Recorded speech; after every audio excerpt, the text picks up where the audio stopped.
Madame Diouf, bonjour. Bonjour. Qu'est-ce que ça fait pour vous d'être porté à la tête de cette structure des jeunes de l'APR? Bon, d'abord, permettez-moi de remercier le président de la République pour cette confiance envers ma modeste personne. Et là, je vais dire que peut-être Thérèse, coordonnatrice de la COJER, c'est un sentiment de satisfaction, mais c'est aussi un sacerdoce. Parce qu'on sait bien les enjeux aujourd'hui, c'est la réélection de son Excellence, le président de la République Macky Sall. Et qui parle d'élection, parle effectivement de la jeunesse, son engagement, sa motivation, sa détermination. Nous avons une mission principale qui est d'animer le parti, d'élargir les bases, massifier, afin de réélire le président en 2017. Face à vous, il y avait d'autres jeunes, Cheikh Bakhoum, Bara Ndiaye, Pape Malick Ndour. Qu'est-ce que vous pensez que le président a vu chez vous? Très sincèrement, je ne peux pas vraiment raconter le rêve de quelqu'un. Ces jeunes sont des jeunes très engagés dans la vie du parti, très motivés aussi, et ils ont eu toujours à accompagner le président. Le choix s'est porté sur moi. Les raisons, je ne sais pas trop. Je sais que je suis en tout cas la première à militer dans le parti, avant même l'APR. Peut-être le président aura la réponse de votre question. Je tends encore une fois la main à tout le monde pour qu'on travaille ensemble, pour qu'on travaille à redynamiser cette COJER, pour qu'on travaille pour une COJER dynamique, fort, mais aussi pour un mouvement qui sera partout dans les communes, les départements, la diaspora, et pour un seul objectif, comme je l'ai dit tantôt, et réélire le président de la République Macky Sall. Les objectifs que vous définissez là sont à peu près ce que le président vous a demandé de faire. Mais au-delà de ça, d'unir la jeunesse de l'Alliance pour la République. C'est pourquoi l'une de vos premières réactions a été de dire « je ne veux pas de clan, je veux travailler avec tout le monde ». Je veux travailler avec tout le monde parce que ça a été l'une des instructions que le président m'a données. Travailler avec tout le monde, discuter avec tout le monde pour un seul objectif, redynamiser la COJER, massifier le parti, en tout cas dépasser même les frontières du Sénégal.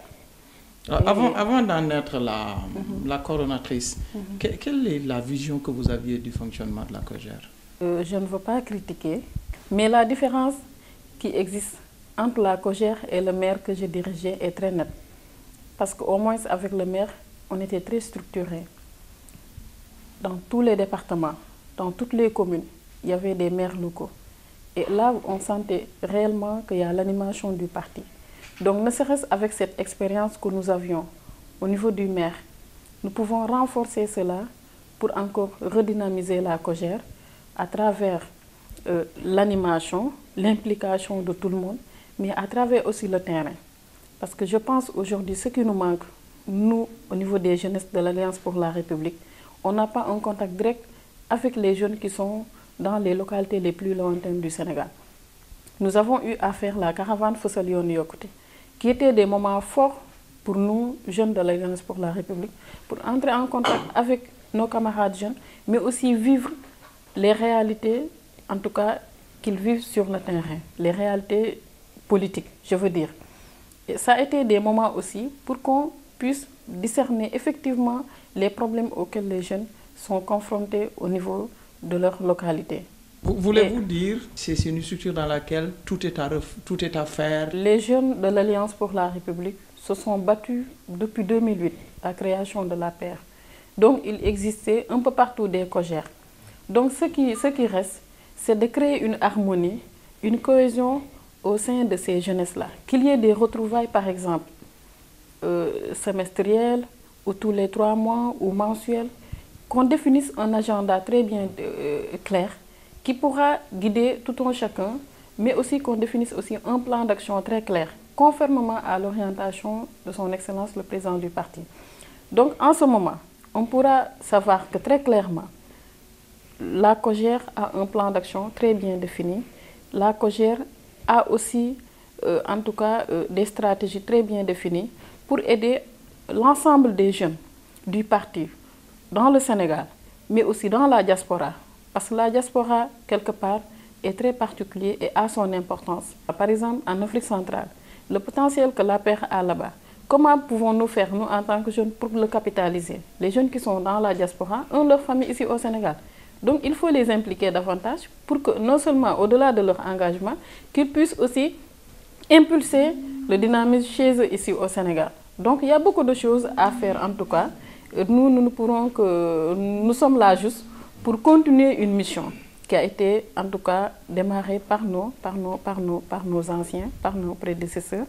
Peut-être les enjeux de 2009, de 2008 à 2012 ne sont pas les mêmes que de 2012, en tout cas en 2017. Parce que là, on était à l'opposition. Le contexte où les réalités, quand on cherche le pouvoir, sont très différentes, en tout cas, comment dirais-je, du contexte, excusez-moi, quand on cherche à pérenniser le pouvoir, quand on cherche en tout cas à chercher le maintien, et les Sénégalais nous jugent autrement.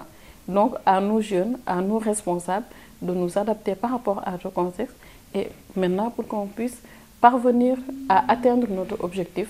Et là, je pensais avec tactique, avec stratégie, avec aussi vraiment des mécanismes très clairs. Nous allons nous baser sur les réalisations du gouvernement.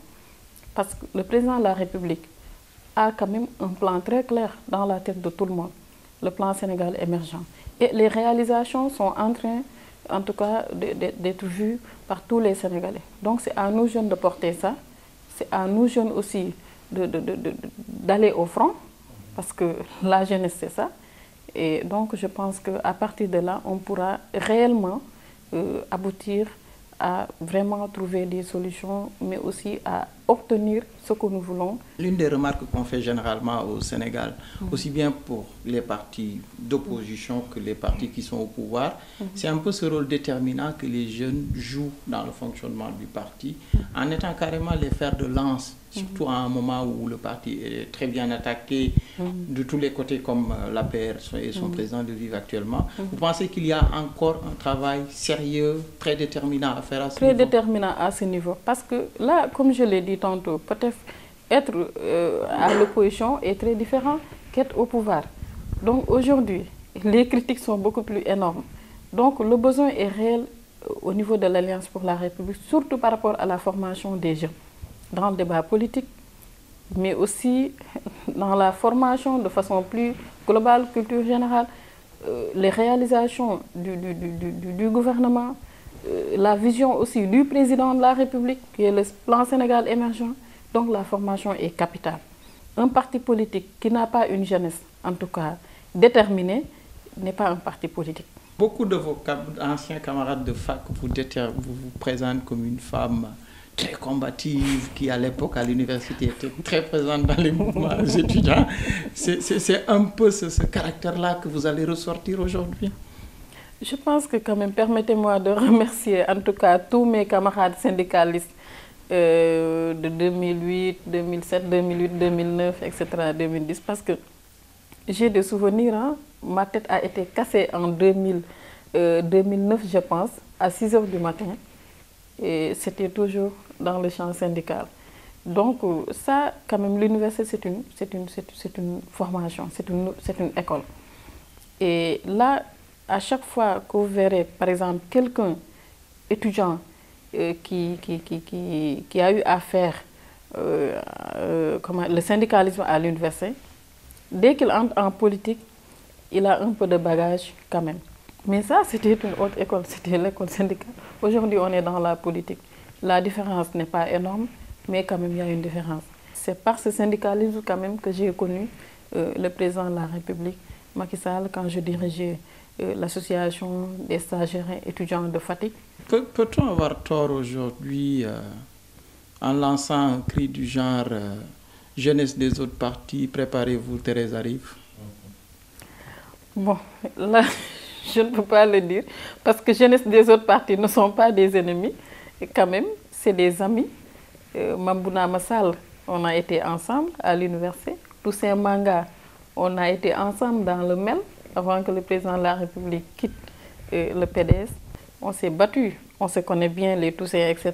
Parce que nous sommes tous de la même génération. Donc, ce que je veux dire par là, c'est qu'en tout cas, au niveau de l'APR, on est là.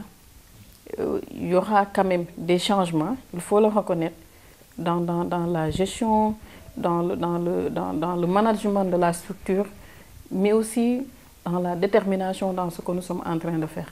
Maintenant, aux autres partis de nous juger. Deux choses sur la COJER pour sortir de là. La première, c'est les réactions qui ont suivi votre nomination. Naturellement, certains ont apprécié, d'autres peut-être moins. Qu'est-ce que vous vous êtes dit? Qu'on ne peut pas faire l'unanimité? On ne peut pas faire l'unanimité. Ça donne une idée de l'énorme travail qu'il y a à faire. Même le prophète, sallallahu alayhi wa sallam, il n'y avait pas l'unanimité autour de lui. Donc, je m'attendais quand même à ce qu'il y ait des voix qui s'élèvent pour dire non, Thérèse, parce que quand même, Thérèse ne peut pas être aimée par tout le monde. Donc, là, moi, je trouve que c'est très normal. Au même moment, il y a des gens qui l'ont fait. Au même moment, il y a des gens quand même, et la plupart, qui ont dit que vraiment, Thérèse, c'est la personne qu'on attendait. Donc là où je voudrais juste recentrer le débat aujourd'hui, c'est qu'après cette petite récréation quand même, que les gens sachent que ce qui nous attend est beaucoup plus important que ce que nous avons dépassé. Au-delà de ça maintenant, il y a quand même cette solidarité, comment dirais-je, la massification du parti de façon générale, animer Dakar. Dakar, c'est un capital. La bataille de Dakar aura lieu, je l'ai dit un jour, en directoire. Donc, il faut que dès maintenant, les jeunes de l'Alliance pour la République, voilà, commencent et vraiment qu'ils aillent partout, dans toutes les communes d'arrondissement, et qu'on mette des stratégies, peut-être qu'on ne pourra pas développer ici, devant les caméras, mais qu'on sache que d'ici sous peu, on va sentir les jeunes ici dans Dakar. Dakar, c'est 1,5 million et quelques d'électeurs. Donc, qui gagne Dakar quand même, je pense que... Pèse de façon déterminante. Pèse de façon déterminante. Et le président de la République a beaucoup fait. Ce qui reste, c'est la communication, ce qui reste, c'est la détermination de nos militants sur le terrain. On va terminer par une question qui est justement en rapport avec cette bataille de Dakar. Être très très présent sur la bataille de Dakar ne risque-t-il pas, pour ce qui vous concerne, de se faire au détriment des populations de Diarère dont vous êtes la maire? Pas du tout. Diarère est une population qui m'a élu maire. Le seul objectif que j'ai là-bas, c'est de satisfaire les populations de Diarère qui m'ont élu maire. Et ça, c'est une obligation. Donc vraiment, on a une équipe très dynamique sur place et on cherche à satisfaire les populations. Mais au même moment aussi, aujourd'hui, Thérèse, coordinatrice nationale de la COJER, c'est une obligation qu'on active en tout cas tous les leviers pour que le Sénégal vote Macky Sall en 2017. La dernière chose pour notre entretien va porter sur toujours Diarère, qui fait partie des nouvelles communes créées dans le sillage de l'acte 3 de la décentralisation. L'appréciation globale, vous me direz peut-être qu'elle vient des maires qui sont de l'opposition ou de l'opposition globalement, c'est de dire, oui, on a créé des mairies, mais sans moyens. Vous êtes au parti, du parti au pouvoir. Vous êtes privilégié ou vous avez beaucoup plus de chances que les autres pour la gestion de ces nouvelles communes? Je pense qu'il faut reconnaître que l'acte 3 de la décentralisation est une nouvelle orientation du gouvernement pour renforcer les collectivités locales, mais aussi pour faire disparaître les injustices sociales aussi. Et avec cet acte 3, peut-être beaucoup de communes verront des avantages et il y aura des impacts directs envers les populations. Ce qu'il faut reconnaître, c'est que tout début est difficile. C'est vrai, il y a des difficultés avec l'acte 3, qu'il faut le reconnaître. Ce n'est pas parce qu'on est dans le gouvernement qu'on va dire qu'il n'y a pas de problèmes. Mais quand même, c'est des problèmes qui sont compréhensibles. Et c'est pourquoi je suis un peu écœurée quand j'entends souvent le maire de Dakar, qui me semble vraiment se victimiser un peu. Chaque fois, il dit Dakar, Dakar. Mais l'acte 3, ce que Dakar vit, c'est ce que Guédiawaye vit, c'est ce que Pikine vit. Madame Thérèse Faye Diouf, merci. Merci beaucoup.